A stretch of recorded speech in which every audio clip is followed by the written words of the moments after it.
Aira menatap cermin di kamar mandi kantor, tangannya gemetar saat menyeka air mata yang baru saja mengalir.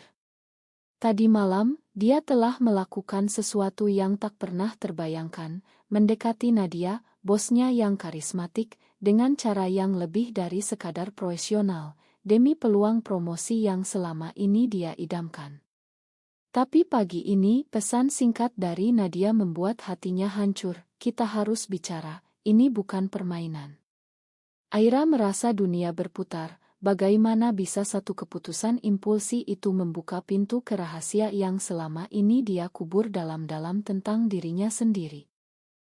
Di Jakarta yang selalu ramai, Aira berjalan menyusuri trotoar Jalan Sudirman, hiruk-pikuk kendaraan dan pejalan kaki seolah tak peduli dengan badai di hatinya. Dia bekerja di sebuah agensi iklan terkemuka, tempat di mana mimpi dan ambisi bertabrakan dengan realitas kejam. Sebagai desainer grafis berbakat berusia 28 tahun, Aira selalu merasa seperti ikan kecil di lautan hiu. Keluarganya di Bandung mengharapkan dia sukses, tapi sukses seperti apa? Ibu sering menelepon, mengingatkan tentang pernikahan, kapan kamu bawa calon suami pulang, nak? Umurmu sudah kepala 3. Aira selalu tersenyum palsu di telepon, menyembunyikan akta bahwa hatinya tak pernah berdegup untuk pria manapun. Nadia, direktur kreatif agensi itu, adalah wanita yang semua orang kagumi. Usia 35 tahun, dengan rambut hitam panjang yang selalu rapi, mata tajam yang bisa membaca jiwa orang, dan senyum yang jarang tapi memikat. Dia lahir dari keluarga kaya di Surabaya, tapi memilih mandiri, membangun karir dari nol. Rumor beredar bahwa Nadia tak pernah menikah karena terlalu fokus pada pekerjaan, atau mungkin ada alasan lain. Aira pertama kali merasakan getaran aneh saat presentasi proyek besar 6 bulan lalu. Nadia memuji desainnya dengan hangat, tangannya menyentuh bahu Aira sebentar, dan saat itu, Aira merasa seperti ada api yang menyala di dadanya. Tapi dia buru-buru memadamkannya, ingat akan norma masyarakat Indonesia yang masih kaku soal hal-hal seperti ini. Malam itu, pesta ulang tahun agensi di sebuah cafe mewah di Kemang. Alkohol mengalir, musik berdentum, dan Aira minum lebih dari biasanya untuk menangkan Sarah. Nadia mendekat, kamu punya bakat, Aira. Tapi kamu perlu lebih berani. Kata-kata itu seperti tantangan. Aira, yang sudah muak dengan posisinya yang stagnan, memutuskan untuk mengambil risiko. Saat pesta usai, dia mengantar Nadia pulang karena taksi sulit didapat. Di dalam mobil, suasana tegang. Bu, saya ingin promosi. Saya siap lakukan apa saja, kata Aira dengan suara gemetar. Nadia menatapnya lama, lalu tersenyum tipis. Apa saja? Itu janji berbahaya. Mereka berhenti di apartemen Nadia, dan Aira tak pulang malam itu. Bukan karena apa-apa yang vulgar, tapi karena percakapan panjang tentang mimpi, ketakutan, dan akhirnya pelukan yang membuat Aira sadar bahwa perasaannya bukan lagi sekadar kekaguman. Pagi harinya, Aira bangun dengan kepala pusing dan hati berdebar. Nadia sudah pergi ke kantor lebih dulu, meninggalkan catatan, terima kasih atas malam tadi. Kita lanjutkan nanti. Aira merasa campur aduk, senang karena mungkin promosi dekat, tapi takut karena ini membuka luka lama. Dia ingat masa kuliah di Universitas Indonesia, saat dia pertama kali jatuh cinta pada teman sekamarnya, Lina. Mereka dekat, tapi saat Lina tahu perasaan Aira, dia menjauh, menyebutnya tidak normal. Aira trauma, memutuskan untuk menyembunyikan sisi dirinya itu selamanya. Tapi dengan Nadia semuanya terasa berbeda. Nadia seolah memahami tanpa kata-kata. Di kantor, hari itu berjalan seperti biasa, tapi Aira merasa semua mata memandangnya. Rekan kerjanya, Rina, sahabatnya sejak masuk perusahaan, mendekat saat makan siang. Kemarin kamu kemana setelah pesta? Aku lihat kamu bareng Bu Nadia. Aira tersenyum gugup, cuma nganter pulang. Nggak ada apa-apa. Rina mengangguk, tapi matanya curiga. Rina berasal dari keluarga konservatif di Medan, sering bicara tentang nilai-nilai agama dan keluarga. Aira takut jika Rina tahu pertemanan mereka bisa hancur. Sore itu, Nadia memanggil Aira ke ruangannya. Soal promosi, aku pertimbangkan. Tapi kamu harus buktikan loyalitasmu. Aira mengangguk, tapi hati kecilnya berteriak. Apa ini artinya? Nadia melanjutkan, ada proyek besar dengan klien dari Singapura. Kamu pimpin tim kecil. Jika sukses, posisi manager desain milikmu. Aira lega, tapi Nadia menambahkan, dan malam ini makan malam denganku. Kita bicara lebih dalam. Aira setuju, tapi saat keluar ruangan, dia merasa seperti sedang menjual jiwa. Apakah ini benar? Tekanan karir, hasrat terpendam, dan norma sosial bertabrakan di benaknya. Malam itu, di restoran Italia di Senayan, Nadia membuka diri. Aku tahu perasaanmu, Aira. Aku juga pernah seperti itu. Kata-kata itu seperti petir. Nadia cerita tentang masa lalunya, hubungan dengan wanita di kuliah yang berakhir tragis karena keluarga. Mereka bilang itu dosa, tapi bagiku itu cinta. Aira terpana, air matanya mengalir. Untuk pertama kalinya, dia merasa tak sendirian. Mereka berpelukan di parkir, tapi Aira tahu ini baru awal dari badai yang lebih besar. Keesokan harinya, ibu Aira menelepon. Nak, Bibi Siti bilang ada cowok bagus dari kantornya.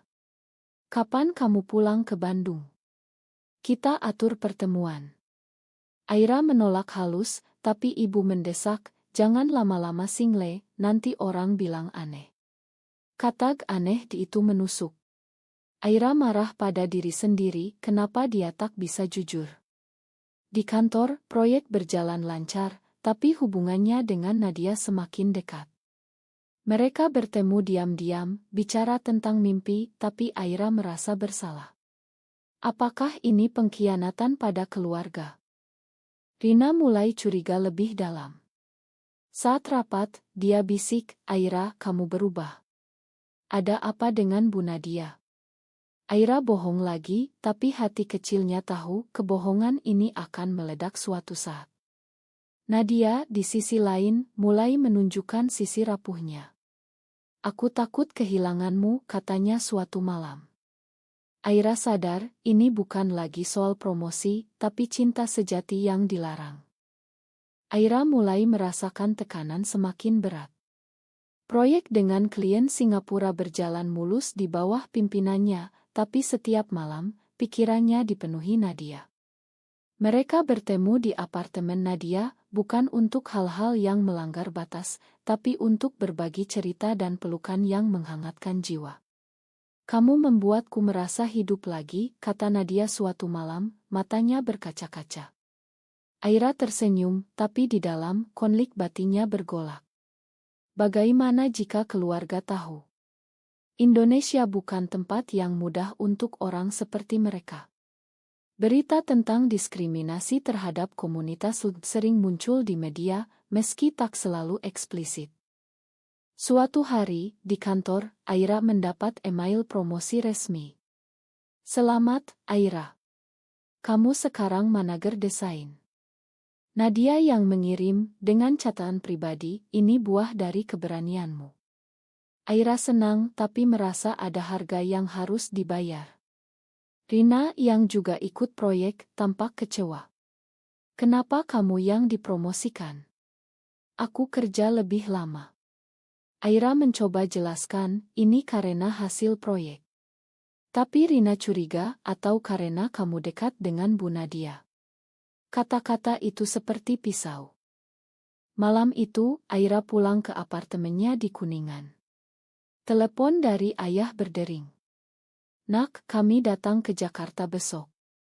Ada urusan bisnis, sekalian ketemu kamu. Aira panik. Bagaimana jika mereka tahu tentang Nadia? Dia menelepon Nadia, orang tuaku datang. Kita harus hati-hati. Nadia tenang, jangan khawatir. Kita bisa atur. Tapi Aira tahu, ini ujian pertama. Keesokan harinya, orang tua Aira tiba. Mereka makan malam di restoran Sunda di Menteng. Ibu langsung bicara, Aira, kami sudah atur pertemuan dengan anak teman Bapak. Namanya Rea, dokter muda. Aira tersedak, Bu, aku belum siap. Ayah memandang tajam, kamu harus siap. Keluarga kita punya nama baik. Jangan sampai orang bilang anak kami aneh. Lagi kata aneh itu. Aira merasa tercekik. Malam itu setelah orang tua pulang ke hotel, Aira menangis di pelukan Nadia. Mereka tak akan paham, katanya. Nadia membelai rambutnya, kita lawan bersama. Tapi konflik mulai muncul.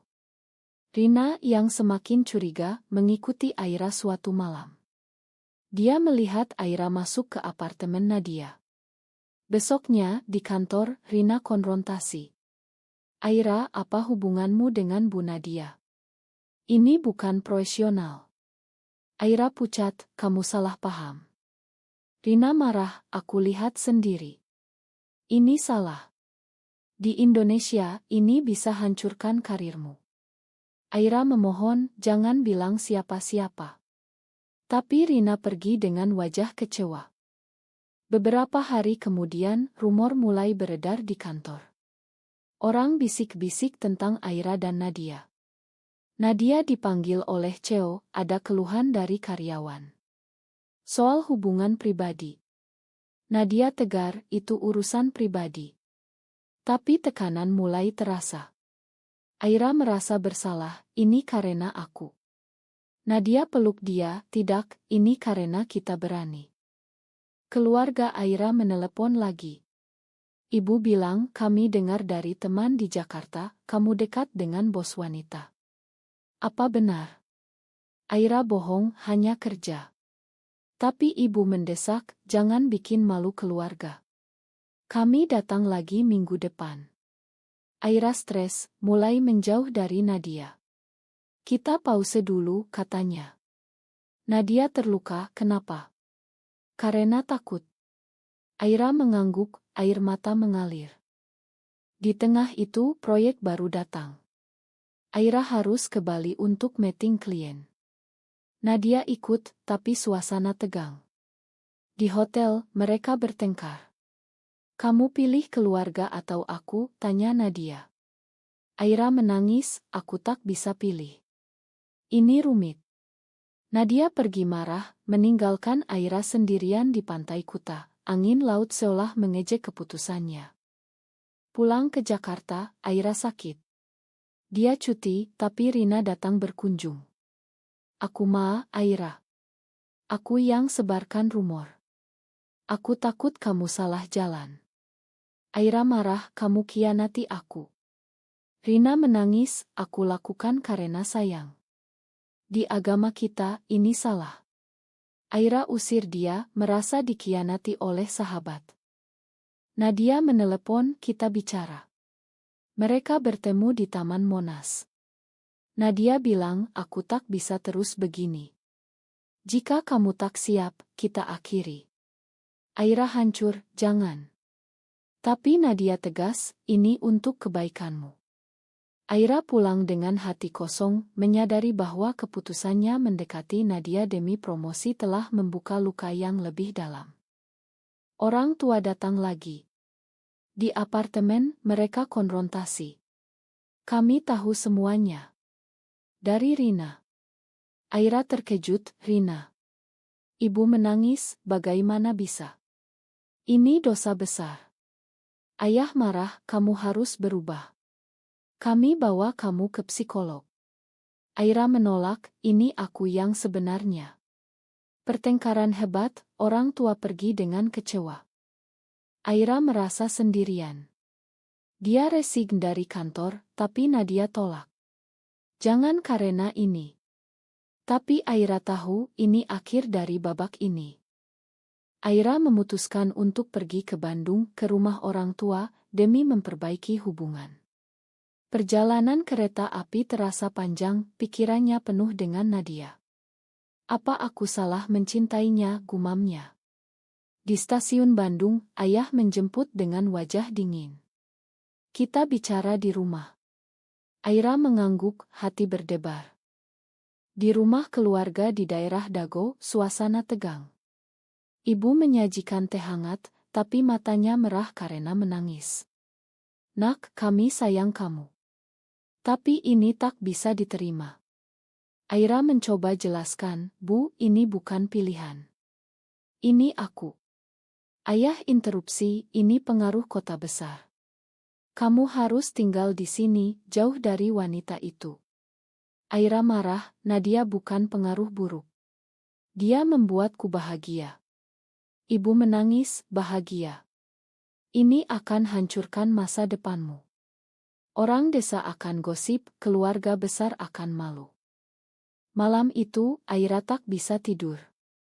Dia ingat masa kecil, saat keluarga harmonis, tapi selalu ada aturan tak tertulis. Kakaknya, yang sudah menikah, menelepon. Aira, jangan buat orang tua sedih. Ikuti saja keinginan mereka. Aira kesal, kenapa aku harus korban? Kakak diam, tapi Aira tahu, dia juga takut stigma sosial. Keesokan harinya, orang tua bawa Aira ke masjid terdekat. Imam bilang, ini ujian. Kamu harus bertobat. Aira dengar, tapi hatinya memberontak. Dia lari keluar, berjalan ke bukit tebing keraton, tempat auritnya dulu. Di sana, angin sepoi membuatnya ingat Nadia. Dia menelepon, aku rindu kamu. Nadia jawab, aku juga. Tapi kamu harus kuat. Pulang ke Jakarta, Aira temui Rina. Kenapa kamu bilang ke orang tuaku? Rina menyesal, aku pikir itu bantu. Aku takut kamu salah. Aira makan, tapi pertemanan retak. Di kantor, Nadia promosikan orang lain untuk posisi baru. Ini untuk hindari konflik, katanya. Aira terluka, merasa dikhianati.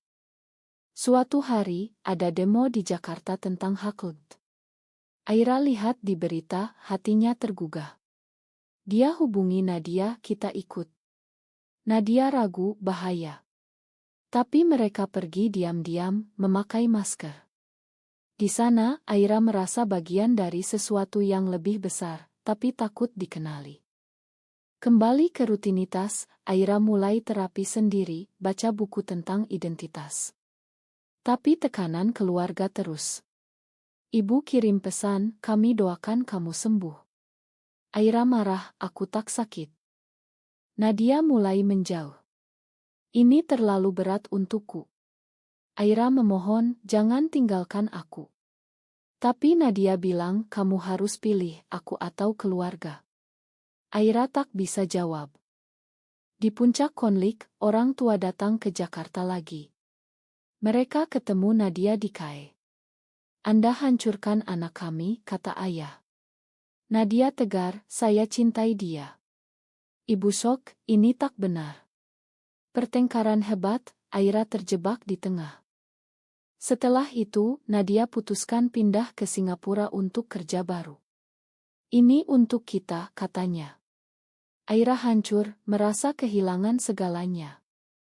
Aira jatuh ke lubang depresi.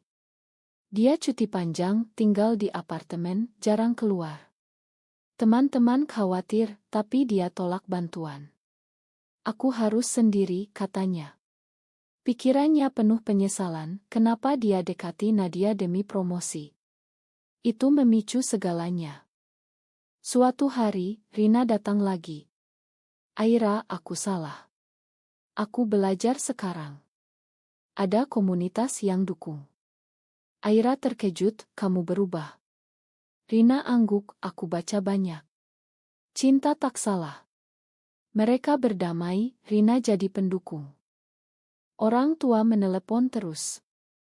Ayah bilang kami ma jika tekan terlalu keras. Tapi kami tak bisa terima. Aira jawab, berikan waktu. Perlahan, dia mulai bicara jujur ia surat. Bu Pak, ini aku. Tolong pahami. Nadia dari Singapura kirim pesan, aku rindu. Tapi aku harus fokus. Aira balas, aku juga. Tapi jarak membuatnya sadar, mungkin ini akhir. Aira kembali kerja, tapi promosi terasa hampa. Dia mulai advokasi diam-diam, bantu rekan yang punya masalah serupa. Suatu malam, demo besar di Bundaran HI. Aira ikut, kali ini tanpa masker. Dia bertemu orang-orang seperti dirinya, berbagi cerita. Itu membangunkan kekuatannya. Orang tua datang tiba-tiba. Kami lihat kamu di berita. Aira tegang, tapi ayah peluk dia. Kami takut kehilanganmu. Ibu menangis, kami coba pahami. Bukan penerimaan penuh, tapi langkah kecil. Nadia kembali ke Jakarta untuk meeting. Mereka ketemu, aku tak bisa lupakanmu. Aira bilang, aku juga. Tapi kita harus hadapi bersama. Mereka putuskan coba lagi dengan hati-hati. Tapi tantangan baru muncul. Di kantor, CEO tahu semuanya. Ini bisa pengaruhi citra perusahaan. Aira resign, aku tak mau sembunyi lagi. Nadia dukung, aku ikut resign jika perlu. Aira mulai bisnis sendiri, desain relance. Keluarga pelan-pelan terima, meski masih ada gesekan. Dengan bisnis baru, Aira merasa bebas. Dia pindah ke Yogyakarta untuk lingkungan lebih tenang. Nadia ikut, mereka hidup bersama diam-diam, ini rumah kita, kata Nadia. Tapi masa lalu menghantui. Rina cerita, ada gosip di kantor lama. Mereka bilang kalian kabur karena skandal. Aira abaikan, fokus pada masa depan. Keluarga datang berkunjung. Ayah bilang, kami lihat kamu bahagia. Itu cukup. Ibu masih ragu, tapi peluk Aira. Jaga diri, nak. Suatu hari, Aira dapat undangan seminar tentang hak perempuan. Dia bicara tentang pengalamannya tanpa nama. Itu membebaskan. Nadia usul, kita nikah di luar negeri. Aira tersenyum, somedai. Cinta mereka tumbuh, tapi dengan harga, kehilangan teman lama, gesekan sosial. Aira sadar, setiap pilihan ada konsekuensi. Di akhir perjalanan, Aira menatap cermin lagi, tapi kali ini dengan senyum. Dia telah bayar mahal, tapi dapatkan kebebasan. Apakah mencintai seseorang dari jenis kelamin yang sama selalu salah, atau justru masyarakat yang perlu berubah?